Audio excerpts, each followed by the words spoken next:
رات دیا او گھٹ تیری بھی رسنائی نہیں تو گھٹ گھٹ کے نت چڑھ دائیں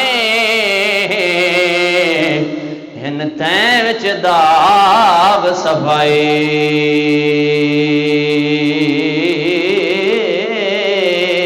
نہیں تے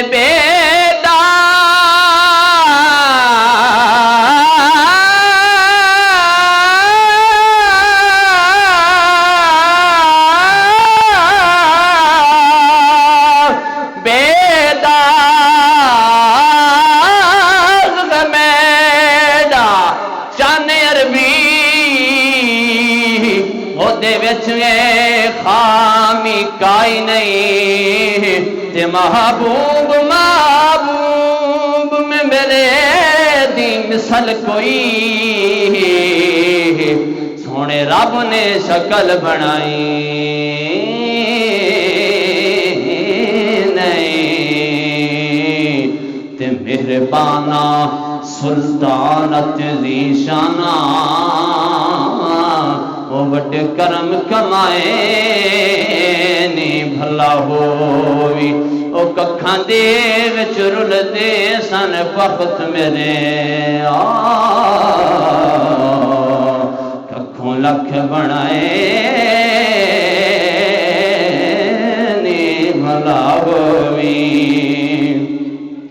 تے کلر سار زمین تے مہربانہ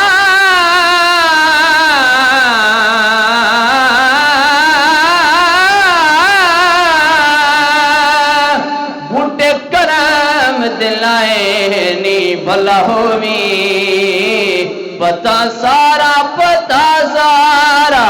سردار کیتیاں دا پردے عیبت پائیں نی بھلا ہووی اپنی رحمت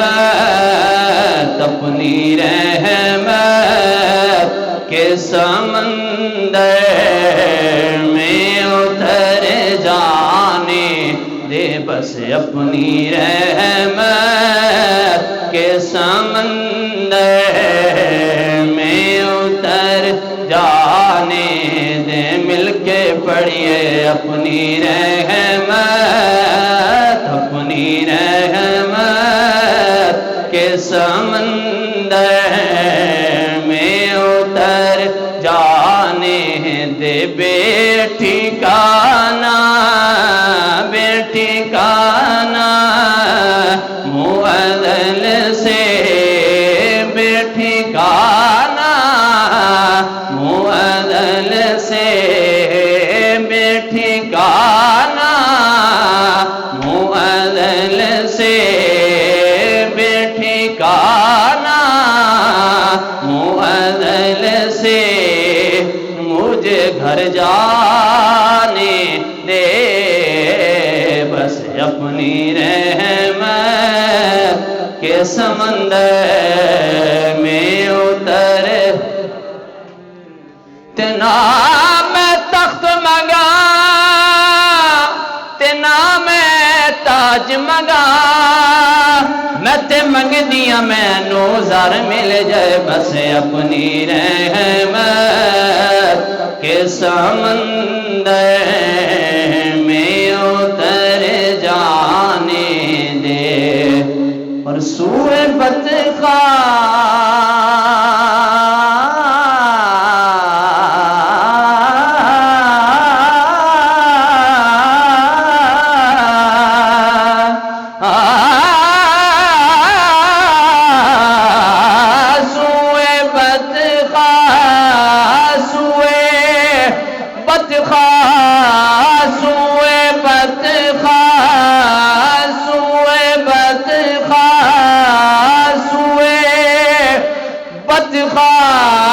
لیے جاتی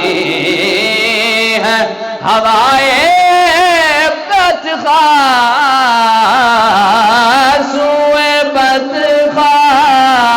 سوئے بدخواہ لیے جاتی ہوائے بدخواہ، اب جدھر میرے، اب جدھر میرے محمد ہے ادھر جانے دے میرے طیبہ والے، اپنی رحمت کے سمندر میں اتر جانے دے، بیٹی کا نام، بیٹی کا نام معدل سے، بیٹی کا نام معدل سے، بیٹی کا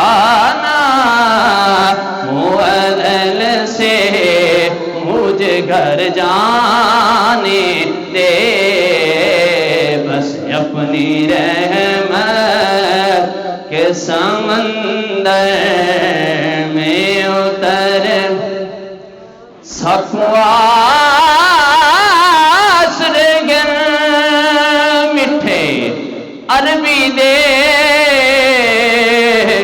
ساڑھے حالت کرم ہزار حسین، ابو بکر عمر عثمان علی، ساڑھے حامی چار یار حسین، تے ہوسی قہر دی گرمی، ہوسی قہر دی گرمی دی میسر دے، ادو جلوہ گئے سرکار حسین، ہو جندے تابش جندے تابش سیرے گاندے ہاسے، او دے لب ہلسن بیڑے پار حسین، تے اچھیاں لمیاں لال کھجوراں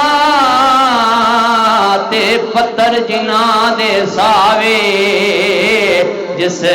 دم نال پریت اساڈی، او سانو دم نظر نہ آوے، تے سن جب سنیا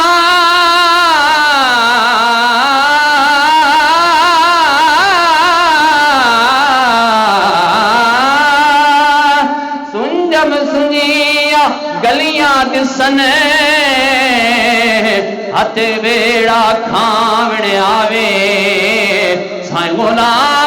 سائیں غلام فریدہ اتھے کی وسنا، او جتھے یار نظر نہ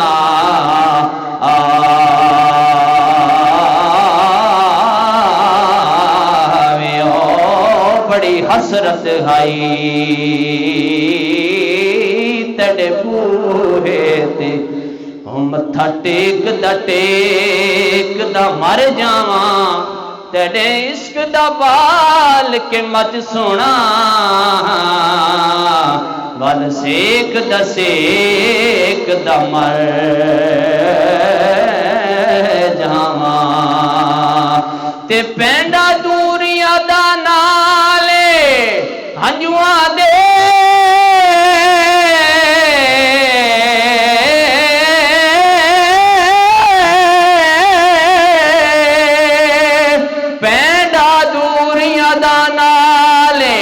ہنجواں دے،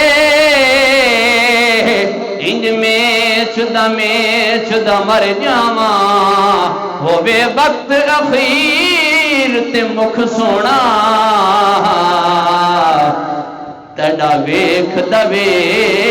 دا مر جاواں، بیٹی کا نا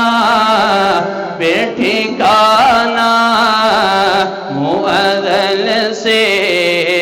بیٹی کا نام معدل سے، مجھے گھر جانے دے، بس اپنی رحمت کہ سمندر میں اتر جانے دے اور روک رضوان مظفر کو در جنت پر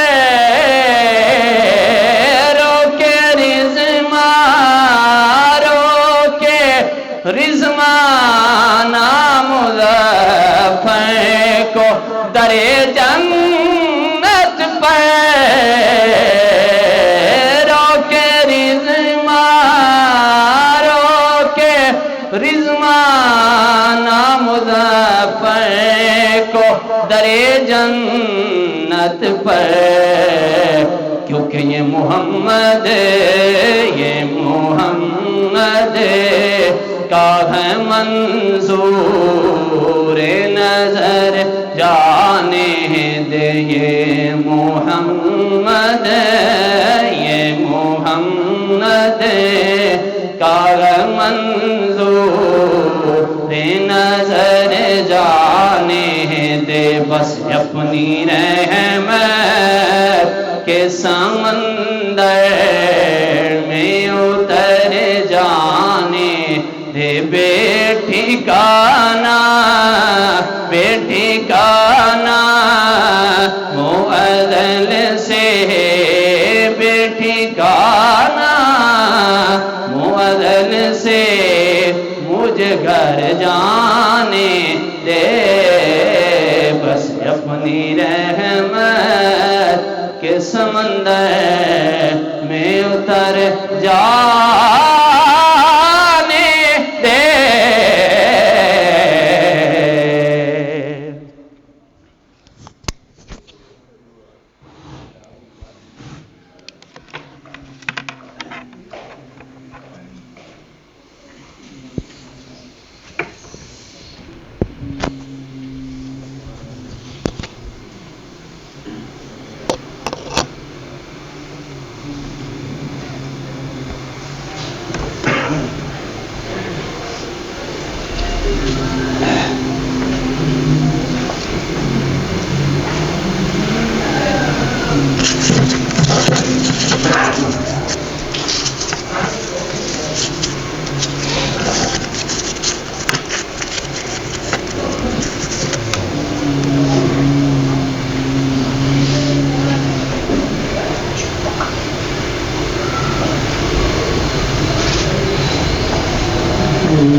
دوسرا کون ہے؟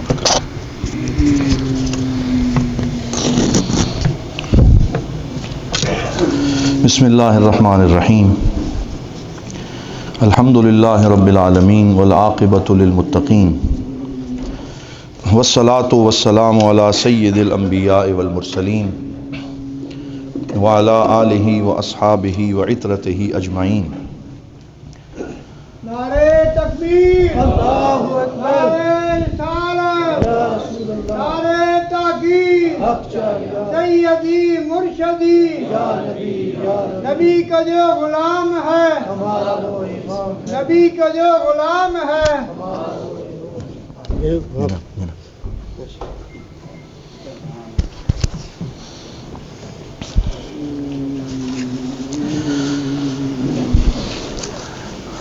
اما بعد فاعوذ باللہ من الشیطان الرجیم بسم اللہ الرحمن الرحیم.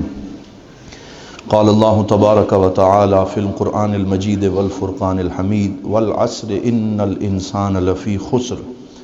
الا الذین آمنوا وعملوا الصالحات وتواصوا بالحق وتواصوا بالصبر. صدق اللہ مولانا العظیم وبلغنا رسولہ النبی الکریم. تمام احباب محبت سے ادب سے حضور کی بارگاہ میں درود پاک پڑھیے. الصلاۃ والسلام علیک یا سیدی یا رسول اللہ، الصلاۃ والسلام علیک یا سیدی یا حبیب اللہ، الصلاۃ والسلام علیک یا رحمۃ للعالمین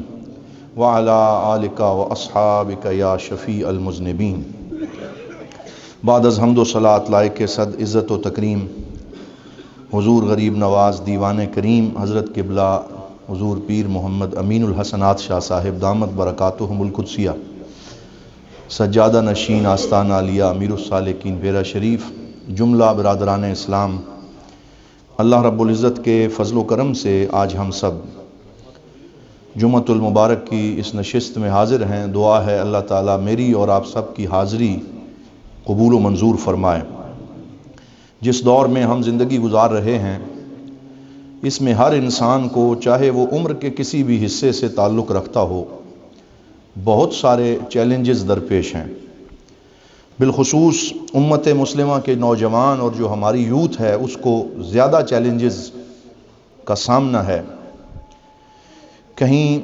آئیڈینٹیفیکیشن کرائسس یا شناخت کا چیلنج ہے،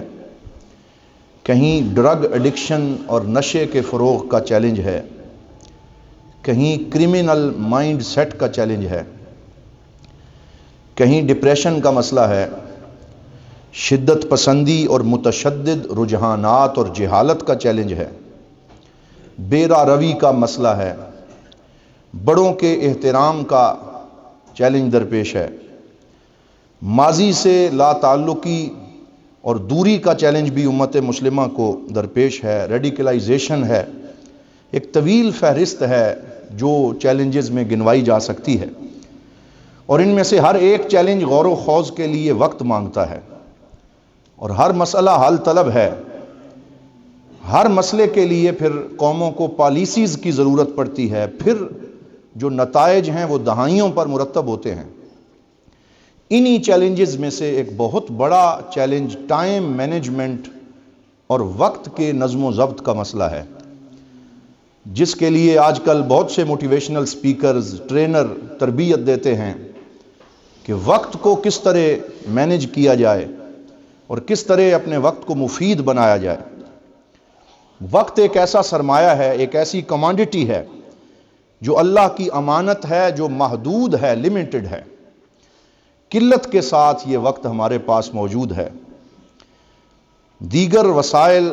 ذرائع، وہ ہیومن ریسورسز ہوں، وہ مہارتیں ہوں، وہ قدرتی وسائل ہوں، ہر چیز کہیں نہ کہیں مل جاتی ہے، لیکن ہر شخص سے اگر پوچھا جائے تو وہ یہی رونا روتا ہے اور اسی بات کا شکوہ کرتا ہے کہ وقت کی تنگ دامانی اسے درپیش ہے۔ انسان کے پاس ہر وقت جس چیز کی کمی رہتی ہے وہ وقت ہے۔ آپ اگر آفس میں کام کرنے والے سے پوچھیں تو وہ آفس کے ورک لوڈ کے ساتھ ساتھ کہے گا کہ وقت کی کمی ہے۔ آپ اگر کسی بڑے مقاصد میں سوچنے والے بندے سے پوچھیں وہ کہے گا وقت کم ہے۔ نوجوان جسے اپنے ماں باپ کے پاس دینے کے لیے وقت نہیں ہے، وہ ان کے ساتھ ٹائم سپینڈ کرنا چاہتا ہے، ان کی خدمت کرنا چاہتا ہے۔ شادی شدہ فرد گھریلو زندگی میں جسے جھگڑوں کا سامنا ہے، اس کی بہت بڑی وجہ بھی وقت نہ دینا ہے۔ اولاد کی تربیت، کہ جب اولاد بگڑ جاتی ہے تو پھر یہی کہا جاتا ہے کہ اس ماں باپ نے اپنی اولاد کو وقت نہیں دیا۔ اسی طرح عبادت و ریاضت ہو، دنیا کا کوئی کام بھی ہو، اس کے لیے انسان کو وقت کی ضرورت ہے۔ سیاسی جماعتوں میں آج کل جب سیاست اور پولیٹیکل سائنس پڑھائی جاتی ہے تو اس میں ایک لفظ استعمال ہوتا ہے فرسٹ موورز ایڈوانٹیج، یعنی سیاسی جماعتوں میں سے سب سے پہلے کون سی موومنٹ کون لے کے آیا، کس نے پہلے کوئی نئی پالیسی سوچی، وہ آگے نکل گیا، اور جو وقت کو صحیح یوٹیلائز نہ کر سکا وہ پیچھے رہ گیا۔ تو ان ساری چیزوں کو پیش نظر رکھتے ہوئے آئیے قرآن و سنت کی روشنی میں ہم یہ دیکھتے ہیں کہ آج کل جتنے ٹرینر وقت کی اہمیت اور ٹائم مینجمنٹ کی بات کرتے ہیں وہ ہمیں انگریزوں کے اقوال پڑھ پڑھ کے سناتے ہیں، فلاں انگریز نے یوں کہا، فلاں مفکر نے یوں کہا،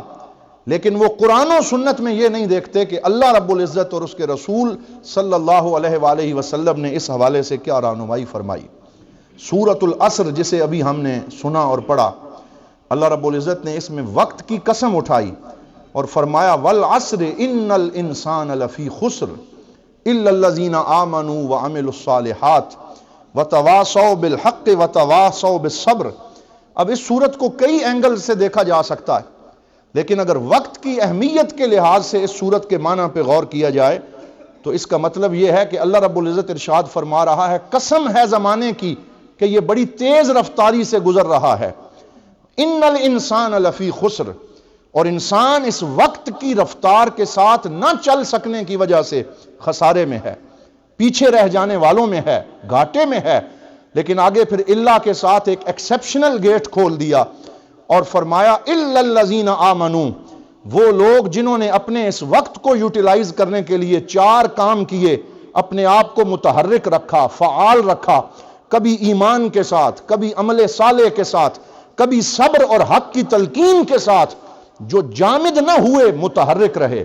جو اپنی زندگی میں کچھ کر گزرنے کا جذبہ لے کے اپنے وقت کو مفید بناتے رہے، تو وہ کامیاب ہو جائیں گے اور باقی سب انسان خسارے میں ہے. تو گویا اس صورت میں بھی اللہ رب العزت نے اپنے ماننے والوں کو ٹائم مینجمنٹ کا طریقہ ارشاد فرمایا ہے. اسی طرح ایک اور قرآن کریم کی آیہ پاک ہے ان عدت الشہور عند اللہ 12 شہرا فی کتاب اللہ، کہ اللہ رب العزت کے نزدیک مہینوں کی تعداد 12 ہیں جو اللہ نے قرآن میں بیان کیے ہیں. یوم خلق السماوات والارض، اور یہ اس دن سے اللہ نے طے فرما دیے جب اللہ نے زمینوں اور آسمانوں کو پیدا فرمایا. منہا 4 حرم، ان میں 4 حرمت والے مہینے ہیں. ذالک الدین القیم، یہ اللہ رب العزت کا قیم دین ہے. فلا تظلموا فیہن انفسکم، یہاں فیہن کا لفظ غور طلب ہے. گویا اللہ رب العزت نے وقت کو ایک برتن اور ظرف قرار دیا اور فرمایا وقت کے اس ظرف کے اندر تم اپنی جانوں پہ ظلم نہ کرنا. فلا تظلموا فیہن انفسکم، اپنے وقت کو مفید بنانا. تو پہلے سال بنائے، پھر مہینے بنائے، پھر مہینوں میں دن اور راتیں بنائیں،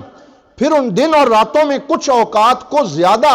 پریفرنس اور ترجیح دے دی اور فرمایا سحری کا وقت جو وہ ہے جب میں آسمان دنیا پہ جلوہ گر ہو کے آواز لگاتا ہوں، ہے کوئی مجھ سے مانگنے والا کہ میں اس کی جھولی بھر دوں، ہے کوئی رزق طلب کرنے والا کہ میں اسے اپنی جناب سے عطا کروں. تو یوں محسوس ہوتا ہے کہ اللہ کے نظام میں وقت ایک ایسی شے ہے جس کے اوپر اللہ تعالیٰ نے ہر چیز کو استوار کر رکھا. نماز کا حکم دیا تو فرمایا ان الصلاۃ کانت علی المؤمنین کتابا موقوتا، فرمایا بے شک نماز مومنوں کے اوپر مقررہ وقت کے اندر فرض کی گئی ہے. اگر اس وقت میں ادا ہوگی تو اسے ادا کہا جائے گا، اور اگر ہٹ جائے گی تو اسے قضا کہا جائے گا. روزہ ہے تو اسے حتی یتبین لکم الخیط الابیض من الخیط الاسود من الفجر کے وقتوں کے ساتھ ایک خاص ٹائم لیمٹ کے اندر رکھ دیا کہ اس کے بغیر آپ روزہ ادا نہیں کر سکتے. زکوٰۃ کی باری آئی تو اس کے لیے حولان حول یعنی سال گزرنے کا وقت رکھا. تو ہر فریضے کو اللہ رب العزت نے ایک خاص وقت کے ساتھ متعین کر کے ایسے لگتا ہے کہ جیسے اللہ نے اپنے پورے نظام کو وقت کی اکائیوں کے ساتھ خاص کر کے ٹائم مینجمنٹ اور وقت کی اہمیت کو اجاگر فرما دیا. ایک آیہ پاک میں ارشاد فرمایا سورہ اسراء کی آیت نمبر 12 وَجَعَلْنَا اللَّيْلَ وَالنَّهَارَ آیَتَيْن، ہم نے رات اور دن کو اپنی 2 نشانیاں بنایا. فَمَحَوْنَا آیَةَ اللَّيْلِ، رات کی نشانی کو مٹا دیا. وَجَعَلْنَا آیَةَ النَّهَارِ مُبْصِرَةً لِتَبْتَغُوا فَضْلًا مِّن رَبِّكُمْ وَلِتَعْلَمُوا عَدَدَ السِّنِينَ وَالْحِسَابَ، اور ہم نے دن کو روشن کر دیا تاکہ تم اپنے رب کا فضل تلاش کرو اور تاکہ تم دنوں اور سالوں کا حساب رکھ سکو. تو اس طرح کی بے شمار آیات قرآن حکیم میں موجود ہیں جو ہمیں وقت کی قدر و قیمت سے آگاہ کرتی ہیں. اسی طرح احادیث پاک کو اگر دیکھیں تو حضور غریب نواز حضرت ضیاء الامت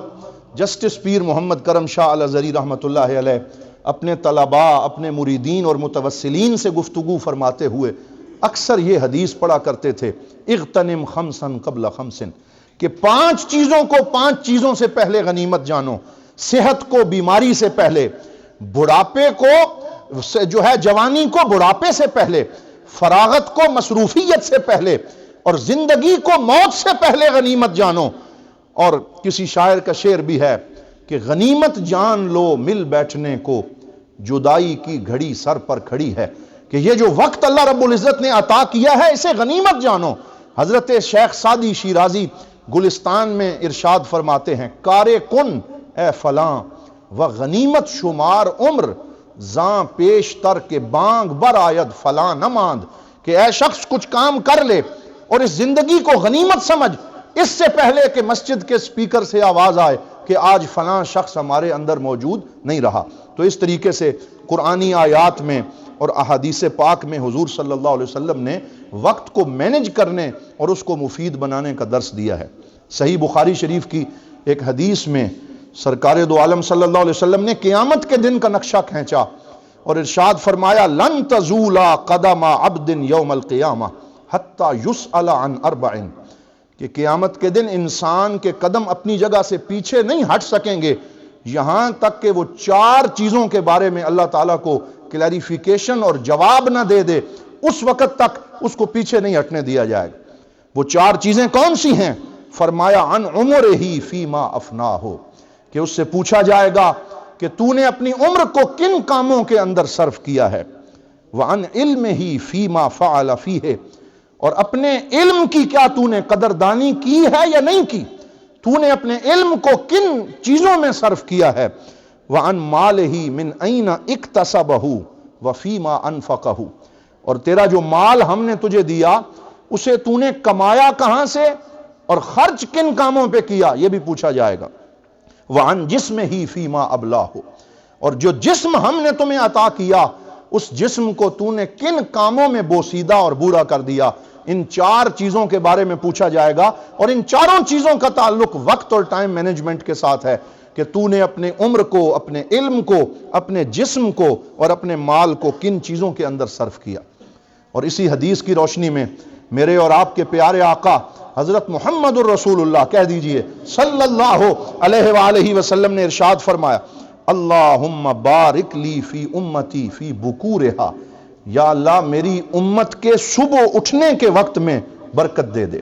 صبح کے وقت میں برکت دے دے۔ تو یہاں بھی یہ خاص وقت کو اپنی امت کے لیے مبارک قرار دیا کہ وہ لوگ جو صبح اٹھتے ہیں، آج ہمیں جو موٹیویشنل سپیکرز اور جو انگلش سے لٹریچر پڑھ کے بتاتے ہیں تو وہ ایک مشہور جملہ بولتے ہیں، وہ کہتے ہیں morning time is productive time, کہ جو صبح کا وقت ہے وہ پروڈکٹیو ہے، وہ بہت زیادہ اپنی پیداوار کے اعتبار سے، اپنی منفعت کے اعتبار سے بہت مفید ہے۔ جو کام صبح کے وقت میں کیا جائے اللہ رب العزت اس میں برکت عطا فرما دیتا ہے اور اس کام کو بہت جلدی پایہ تکمیل تک پہنچا دیتا ہے۔ ایک دفعہ حضور صلی اللہ علیہ وسلم سے صحابہ کرام نے پوچھا کہ یا رسول اللہ، قرآن میں ایک آیت آئی ہے صحف ابراہیم و موسیٰ، کہ اللہ نے کچھ صحیفے حضرت ابراہیم کو دیے، کچھ صحیفے حضرت موسیٰ کو دیے۔ تو صحابہ نے عرض کیا یا رسول اللہ، جو کچھ قرآن میں ہے وہ تو ہمیں پتہ چل گیا، لیکن صحیفہ ابراہیم میں کیا تھا ہمیں اس کے بارے میں بھی ارشاد فرمائیں۔ تو حضور صلی اللہ علیہ وسلم نے فرمایا کان فیہا، کہ صحیفہ ابراہیم میں ایک یہ بات بھی لکھی ہوئی تھی علی العاقل، کہ ایک عقل مند شخص کے لیے لازم ہے ان یکون لہ ساعات، کہ اس کے لیے ایک دن میں کچھ گھڑیاں مقرر ہوں، وہ اپنے لیے کچھ ٹائم مقرر کرے۔ یہ صحیفہ ابراہیم میں تھا۔ ساعۃ یناجی فیہا ربہ، وہ اپنے وقت کو یوں تقسیم کرے کہ ایک گھڑی ایسی ہو جس میں اپنے رب سے مناجات کرے، اپنے رب سے گفتگو کرے، اپنے رب سے نظر و نیاز کرے، اپنے رب سے دعائیں کرے، ایک وقت کو اپنے رب کی ملاقات کے لیے خاص کرے۔ وَسَاعَةٌ يُحَاسِبُ فِيهَا نَفْسَهُ، اور ایک ٹائم ایسا ہو جس میں اپنے نفس کا محاسبہ کرے، سیلف اکاؤنٹیبلٹی، خود احتسابی۔ تھوڑا سا ٹائم جو آج کل ہمارے پاس اپنی ذات کو دینے کے لیے وقت نہیں رہا کہ ہم تنہائی میں بیٹھیں اور ہم یہ دیکھیں کہ میری زندگی میں کمی کیا ہے اور کس کس چیز میں مجھے اپنے آپ کو بہتر بنانے کی ضرورت ہے۔ تو فرمایا کہ وہ اپنے نفس کو اور اپنے آپ کو وقت دے۔ وَسَاعَةٌ يَتَفَكَّرُ فِيهَا مَا صَنَعَ اللَّهُ، اور ایک گھڑی ایسی ہے جس میں اللہ کی مخلوقات میں غور و فکر کرے، یہ تفکر کی گھڑی ہے، یہ تھنکنگ اور سوچنے کی گھڑی ہے۔ وَسَاعَةٌ يَخْلُو فِيهَا بِحَظِّ نَفْسِهِ مِنَ الْحَلَالِ، اور ایک گھڑی ایسی ہے جس میں حلال اور طیب چیزوں سے لطف اندوز ہونے کے لیے اپنی فیملی کو ٹائم دے، اپنے بچے کو ٹائم دے، ایک کوالٹی ٹائم سپینڈ کرے۔ تو اپنے ذکر کے لیے بھی ٹائم رکھے، علم کے لیے بھی ٹائم رکھے، اپنی اولاد کے لیے بھی ٹائم رکھے اور اپنے رب سے مناجات کا وقت بھی رکھے، تو یہ وہ ٹائم مینجمنٹ کا طریقہ ہے جو صحیفہ ابراہیم سے ہمارے پاک نبی صلی اللہ علیہ وسلم نے پڑھ کے ہمیں خود سنایا اور امت کی تربیت فرمائی۔ اسی طرح ایک حضرت حنظلہ رضی اللہ تعالی عنہ نے حضور صلی اللہ علیہ وسلم سے ایک دن اسی طرح کا سوال کیا تھا جو بڑا مشہور ہے کہ یا رسول اللہ، جب میں اپنے بچوں کے پاس ہوتا ہوں تو وقت ہنسنے مسکرانے میں گزر جاتا ہے، اور میں ان کے ساتھ جب وقت گزارتا ہوں تو مجھے ایسے لگتا ہے کہ شاید میں غفلت کا شکار ہو گیا، تو کہیں میں منافق تو نہیں ہو گیا؟ تو حضور صلی اللہ علیہ وسلم نے فرمایا ساعۃ و ساعۃ، کہ اے حنظلہ، ایک گھڑی تیرے رب کے لیے اور ایک گھڑی تیرے نفس کے لیے یہ منافقت نہیں ہے، بلکہ جب تو نماز پڑھنے کے بعد اپنے گھر جائے اور اپنے بچوں کو وقت دے، وہ بھی اللہ کی رضا کا باعث ہے، یہ بھی اللہ کی رضا کا باعث ہے۔ اور اس پورے کو حضور نے دین قرار دیا، اور اس میں سے کسی چیز کو سرکار دو عالم صلی اللہ علیہ وسلم نے دین سے خارج نہیں کیا، بلکہ ایک مشہور جملہ فرمایا اگر تم اسی حالت میں رہو جو حالت تمہاری میرے پاس ہوتی ہے، لَصَافَحَتْكُمُ الْمَلَائِكَةُ، تو پھر مدینے کی گلیوں میں چلتے ہوئے فرشتے تم سے مصافحہ کریں، پھر تمہاری یہ روحانی کیفیت ہو جائے کہ ہر وقت تم اللہ کا مشاہدہ کرتے رہو۔ ساعۃ و ساعۃ، لیکن اللہ نے گھڑیاں تقسیم کی ہیں، تو جو گھڑی جس کام کے لیے ہے اس میں وہ کام کرو تو اللہ رب العزت تمہیں برکت نصیب فرمائے گا۔ آخر میں ایک اور حدیث پاک یہاں پہ عرض کروں گا کہ حضور صلی اللہ علیہ وسلم نے سیدہ عائشہ صدیقہ ام المومنین رضی اللہ تعالی عنہا روایت فرماتی کہ ایک دن حضور نے فرمایا کہ اللہ تعالیٰ نے انسان کے جسم میں 360 جوڑ بنائے ہیں، 360 جوائنٹس ان دا باڈی، 360 جوڑ اللہ نے ہمارے جسم میں بنائے ہیں، ان سے ہمارا جسم مرکب ہے۔ پھر حضور نے فرمایا کہ جو شخص اتنی تعداد کے مطابق جتنے اس کے جسم کے جوڑ ہیں وہ یہ کہتا ہے اللہ اکبر، الحمدللہ، لا الہ الا اللہ، سبحان اللہ، استغفر اللہ، یہ کلمات جنہیں اللہ رب العزت نے چوتھے کلمے کے اندر یا تیسرے کلمے میں جمع فرما دیا، سبحان اللہ والحمدللہ ولا الہ الا اللہ واللہ اکبر ولا حول ولا قوت الا باللہ العلی العظیم، تو فرمایا 360 مرتبہ یہ کہے، 7 لوگوں کے راستے سے کانٹے ہٹائے، تکلیف دہ چیز کو دور کرے، نیکی کا حکم دے اور برائی سے منع کرے، یعنی جو اپنے وقت کو یوں گزارے کہ تسبیح بھی کرے اور راستے سے تکلیف دہ چیز کو بھی ہٹائے، یعنی سوشل ورک بھی کرے، اور اس کے ساتھ ساتھ نیکی کا حکم دے اور برائی سے منع کرے، تو حضور نے فرمایا وہ یہ سمجھے کہ اس نے اپنے آپ کو جہنم کی آگ سے اس دن میں بچا لیا ہے، اور اس دن میں اپنے آپ کو اس نے جہنم سے محفوظ کر لیا ہے، اور اس نے اپنے ہر جوڑ کا جو قرض ہے وہ ادا کر دیا ہے۔ یہاں پہ حکمت کی ایک یہ بات بھی ہمارے سامنے آتی ہے کہ رسول اکرم صلی اللہ علیہ وسلم نے آج سے 1500 سال پہلے، جبکہ نہ سائنس تھی، نہ ٹیکنالوجی تھی، نہ یہ MRI تھا، نہ سٹی سکین تھا، کوئی چیز نہ تھی، تو حضور نے جسم کے 360 جوڑ بیان کیے۔ بعد میں جب سائنس ایمرج ہوئی تو سائنسدانوں نے کہا کہ جسم میں 340 جوڑ ہیں، اور کئی سالوں تک وہ اس بات پہ اصرار کرتے رہے کہ انسان کی باڈی میں 340 جوائنٹس اور جوڑ ہیں، لیکن جب حضور کے فرمان کی روشنی میں انہوں نے دوبارہ اپنی سائنس کا جائزہ لیا تو پھر وہ کہنے لگے کہ کانوں کے اندر ایک کان میں 10 اور دوسرے میں 10، یہ 20 جوڑ ایسے ہیں جو سائنس کی نگاہ سے مخفی رہ گئے تھے، اب ہم بھی مانتے ہیں کہ جو رسول کائنات نے فرمایا تھا وہ سچ فرمایا تھا۔ تو گویا سائنس بھی حضور کے قدموں میں حاضر ہو کر جو سرکار 1400 سال پہلے بیان کر گئے اس کو ثابت کر رہی ہے اور اس کو مان رہی ہے۔ یہ ہمارے پاک نبی صلی اللہ علیہ وسلم کو اللہ رب العزت نے علم نصیب فرمایا، اور اسی وجہ سے فرمایا ہر دن کا یہ قرض ادا کرو، یعنی متحرک دن گزارو، فعال دن گزارو، اس میں کوئی وقت ضائع نہ ہو، اس میں کوئی وقت غفلت کا شکار نہ ہو۔ آج ہمارے آفیسز میں، ہمارے دن کے اوقات میں اکثر ہم لوگ اپنا وقت یوں گزارتے ہیں، جو آفس میں جاتے ہیں تو کبھی ایک آفس سے اٹھ کے دوسرے آفس میں جا کے گپ شپ کرتے ہوئے، پہلے وہاں چائے پی، پھر وہاں سے اٹھ کے اپنے آفس میں کسی کو بلایا، وہاں چائے پی، کبھی خوش گپیوں میں مصروف رہا، کبھی کسی کی غیبت کی، یوں سارا وقت برباد کر دیا جاتا ہے، جبکہ حضور صلی اللہ علیہ وسلم نے ایک ایک دن کی قدر بتاتے ہوئے ایک دن حضور صلی اللہ علیہ وسلم نے ارشاد فرمایا کہ ہر روز جب سورج طلوع ہوتا ہے تو یہ اعلان کرتا ہے کہ آج اگر تو بلائی کر سکتا ہے تو کر لے، آج کے بعد پھر کبھی میں واپس نہیں آؤں گا۔ یعنی ہر روز کا سورج یہ اعلان کرتا ہے، حالانکہ سورج تو اگلے دن پھر آتا ہے، لیکن وہ اس دن کے بارے میں اعلان کرتا ہے کہ آج جس دن میں طلوع ہوا، جو کرنا ہے وہ کر لے، نیکی کر لے، آج کے بعد میں پھر کبھی واپس نہیں آؤں گا۔ پھر اگلا دن یہی اعلان کرتا ہے، اور یوں دن گزرتے چلے جاتے ہیں۔ حضرت سیدنا عمر فاروق رضی اللہ تعالی عنہ اپنے ہاتھ میں کوڑا رکھتے۔ یہ حضور ضیاء الامت نے ضیاء القرآن شریف میں پوری روایت لکھی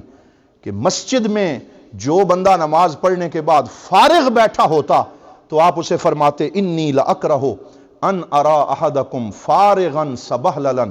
لا فی عمل دنیا ہو ولا فی عمل آخرت ہی۔ فرمایا میں ناپسند کرتا ہوں کہ میں تم میں سے کسی کو یوں فارغ بیٹھے ہوئے دیکھوں کہ نہ اپنے دین کا کوئی کام کر رہا ہے نہ اپنی دنیا کا کوئی کام کر رہا۔ تو وقت ضائع کرنے سے صحابہ کرام، اہل بیت اطہار اور حضور نبی رحمت صلی اللہ علیہ وسلم منع فرمایا کرتے تھے۔ اور ایک حدیث میں حضور نے فرمایا نعمتان مغبون فیہا کثیر من الناس، کہ دو نعمتیں ایسی ہیں جس میں بہت سے لوگ گھاٹے میں ہیں اور بہت سے لوگ اس میں نقصان کا شکار ہیں۔ الصحت والفراغ، ایک انسان کی صحت اور ایک انسان کی فراغت کا وقت۔ فرمایا وقت اور صحت کے بارے میں لوگ غفلت کا شکار ہیں اور اسے کوئی نعمت نہیں سمجھتے، بلکہ ایک دن حضرت شیخ فرید الدین عطار نے حلیۃ الاولیاء میں لکھا کہ آپ نے اپنے مریدین سے ارشاد فرمایا کہ جب کسی کا درہم گر جائے، یعنی 1000 کا نوٹ گر جائے، 100 کا نوٹ گر جائے، تو وہ پڑھتا ہے انا للہ، کہ میرا نوٹ اور درہم گر گیا۔ فرمایا ارے نادان، تو روز اپنا قیمتی دن ضائع کرتا ہے، اس پر تو کبھی انا للہ نہیں پڑھتا۔ یعنی درہم اور نوٹ گرنے پہ تو انا للہ پڑھتا ہے، لیکن اپنا دن ضائع کرنے پہ کبھی تو افسوس کا اظہار نہیں کرتا۔ تو حضرات محترم، یہ وہ تمام روایات ہیں جو دین کی پرسپیکٹو سے ہمیں ٹائم مینجمنٹ اور وقت کی قدر و قیمت کا طریقہ بتاتی ہیں کہ ہم اپنے وقت کو مفید بنائیں، مطالعہ کے ساتھ، ذکر و فکر کے ساتھ، اور اپنے آپ کو امت اور معاشرے کے لیے مفید بنانے میں اپنا کردار ادا کریں، اور ہر وقت ہم کوئی ایسا کام کرتے رہیں جو ہمارے لیے، ہمارے اہل خانہ اور ہمارے معاشرے کے لیے مفید کام ہو۔ ہم دعا کرتے ہیں کہ اللہ رب العزت ہمیں اسی طرح کار خیر کرتے رہنے اور اپنے وقت کو مفید بنانے کی توفیق عطا فرمائے۔ وآخر دعوانا ان الحمد للہ رب العالمین۔ سنتیں ادا فرما دی۔